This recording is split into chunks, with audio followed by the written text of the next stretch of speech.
I think the greatest lesson that you can give somebody who's starting out in jousting is to say to them, basically you just have to put everything else out of your mind. The only thing that you should see is the other target coming towards you, because when you're at that point, you really can't worry about anything else. It's more dangerous to be worried about what could happen than just letting yourself go with the process. And invariably, if you can do that, then you'll do well.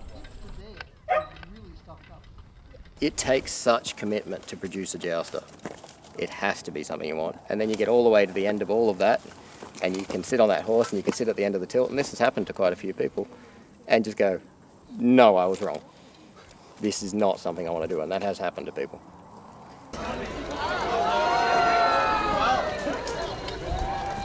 I think it's one of those sports that really does entice people, you know, that very innate sort of fairy tale component. The fact that someone can potentially leave their home one day and walk into an event where a tournament arena is ready and waiting for them and see knights in full 15th century armour.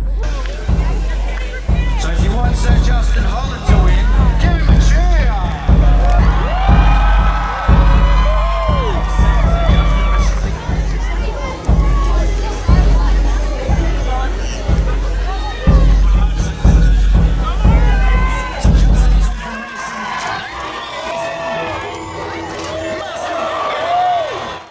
It's terrifying, to be frank. Not just getting on and doing it, but then doing it in front of a crowd, and then doing it where you all have to be this big, bold personality, and it's like it's a show. You've got to put on the show, but you've also got to then be able to do it well enough that you can back it up with your skills. Sir Rodney, riding Boudica, who is a Warlander. There are no shortage of obstacles in learning to joust for any person. Me specifically, and the reason it did take me a long time to actually pursue properly. I have an anxiety issue. The reason I do this is because I figure if I'm going to be anxious about something, this is a fairly reasonable thing to be anxious about. I think jousting as a pursuit is a challenge to the self, really. It's about the constant process of putting your daily worries out of your mind and getting yourself into an almost zen-like state and giving over to that process. A round of applause for Sir Andrew McKinnon. He is an experienced international jouster and was a finalist in Moscow at the Tournament of St. George. And ladies and gentlemen, he was also the victor here on this field last year.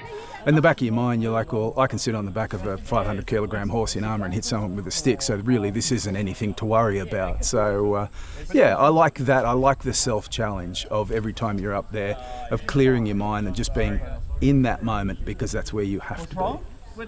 This is pretty much the epitome of what I can think of in terms of someone having to be committed to do something to actually achieve this.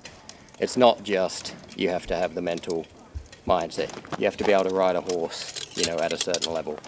You have to be able to put together your ground crew. You have to have people to help you that you can trust. The people that I've managed to welcome into my life through the sport of jousting and medieval sports are some of the most dedicated and generous people I think I've had the pleasure of knowing in my life. The animal's already given us one. It's cool. It's cool.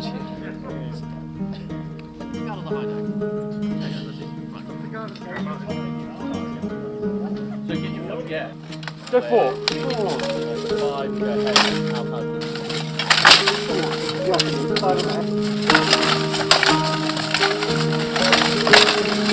There are things you can do to make life hard for your opponent, but we don't, you know, it's frowned upon to do them and they shouldn't be done. It's not that there is no defence, it's that we choose not to enact one. We are making ourselves as perfect a target as possible, hopefully, as perfect a target as possible to give our opponent the best chance to also be accurate and perfect their technique on us. You can strongly dislike someone because at the end of the day, personalities can clash. When you meet out on the field, you're equals. So there's not a single person out there that I would stand up against at the end of a tilt that I don't respect. if I didn't respect them, I could never stand against them at the end of the till. That just wouldn't be right. 30 with their metal weapons foot tawny, and that is at 11:30 this morning.